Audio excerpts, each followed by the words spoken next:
इसको आप कैसे देखते हो? मैं भी अभी मतदान करने के लिए ही निकला हूं और पांचवें चरण का मतदान है, 4 चरण का मतदान हो चुका है और आगे भी जो 3 चरण के मतदान होने हैं आज को लेकर 40 की 40 सीट बिहार में एनडीए जीतेगी। बात कर लेते हैं। यहाँ पे तेजस्वी यादव ने एक बयान दिया है जहाँ पे बोल रहे हैं कि इंडी अलायंस को 300 से ज्यादा सीटें मिलेंगी। आपका 400 पार का नारा है, यहाँ तो 300 पार की बात कर रहे हैं, कैसे देखते हैं? बिहार में तो एक सीट उनको मिल ही नहीं रहा इंडी गठबंधन वाले को और 300 सीट की बात कर रहे हैं। जमानत जब्त हो रही है। पिछली बार भी देखे थे आरजेडी को तो एक भी सीट नहीं मिला था। 40 की 40 बिहार में एनडीए गठबंधन जीतेगी और 400 पार पूरे देश में एनडीए गठबंधन करेगी। प्रधानमंत्री मोदी आज आ रहे हैं, क्या तैयारियां उसके लिए करी गई है और क्या प्लान रहेगा? देखिए, माननीय प्रधानमंत्री जी अब पार्टी से और प्रधानमंत्री से भी ऊपर उठ गए हैं। लोग उनको इतना चाहने लगे हैं कि उनके हर कार्यक्रमों की तैयारी वहां की जनता करने लगती है और लोग सौभाग्यशाली मानते हैं कि हम जरा अपने प्रधानमंत्री जी के सामने हो, उनको देखे और अद्भुत तैयारी जहां भी जाते हैं अद्भुत तैयारी लोग करते हैं और उनका बड़ा असर होता है उनके नाम का और काम का और उनके इस जस का बहुत प्रभाव है लोगों पर। जिस तरीके से इस बार का कंटेस्ट रहा है, तेजस्वी यादव एम्प्लॉयमेंट को लेके, रोजगार को लेके सामने आए हैं कि इसके कारण आरजेडी को ज्यादा से ज्यादा वोट मिलेंगे। ये इनकी जो चुनौती है उसको कैसे देखते हैं? और ये जो एम्प्लॉयमेंट की बात हो, झूठ बोलते हैं तेजस्वी जी।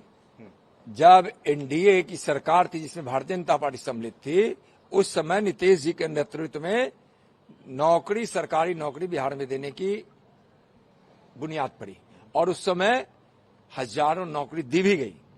उसके बाद उसके आधार पर फिर नीतीश कुमार जी मुख्यमंत्री थे, भले तेजस्वी जी उसमें उप मुख्यमंत्री थे, तो मुख्यमंत्री नौकरी देते हैं कि उप मुख्यमंत्री देते हैं? आप तो जानते हैं सरकार नेतृत्व में चलती है, मुख्यमंत्री जी का नीतीश जी की सरकार थी और उसमें जो नौकरी मिली है वो मिली है, लेकिन उनके कारण नहीं मिली है। और नौकरी 10 लाख नौकरी हमारे प्रधानमंत्री जी जो घोषित किए थे, केंद्र सरकार 10 लाख नौकरी दे चुकी, आगे भी बड़ी नौकरी वहां केंद्र सरकार देगी।